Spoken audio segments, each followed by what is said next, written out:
দীর্ঘ ২২ বছর পর ময়মনসিংহ যাচ্ছেন বিএনপি চেয়ারম্যান তারেক রহমান। ঐতিহাসিক সার্কিট হাউস মাঠে দুপুরে নির্বাচনী জনসভায় ভাষণ দেবেন তিনি। আর ইতোমধ্যে ঢাকা থেকে ময়মনসিংহের উদ্দেশ্যে তিনি যাত্রা শুরু করেছেন।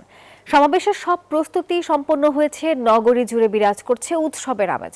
বেলা ২:৩০টায় শুরু হবে এই নির্বাচনী জনসভা।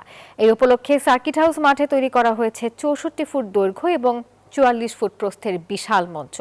জনসভায় আগত মানুষের সুবিধার্থে ৭০টি মাইক এবং মঞ্চের দুই পাশে এলইডি স্ক্রিন বসানো হয়েছে। সকাল থেকেই সভাস্থলে ভিড় করছেন দলের নেতাকর্মীরা। দীর্ঘ ২ দশকেরও বেশি সময় পর নেতাকে কাছে পাওয়ার আনন্দে উচ্ছ্বসিত তৃণমূলের কর্মীরা।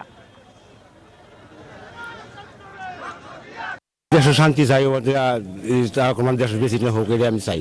এই মাঠে, এই ঐতিহাসিক মাঠে বিএনপির তারেক রহমানের এই স্বদেশ প্রত্যাবর্তন আমাদের একসময় স্বপ্ন ছিল, আজকে সেই স্বপ্ন বাস্তবায়ন হচ্ছে।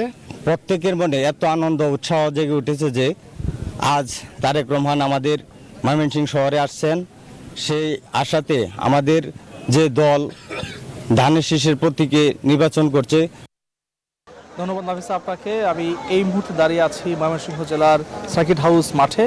এই মাঠটি কিন্তু অনেক বড় এবং আপনি দেখতে পাচ্ছেন এরই মধ্যে নারী কর্মী থেকে শুরু করে সাধারণ কর্মীরা কিন্তু এই মাঠে আসতে শুরু করেছে।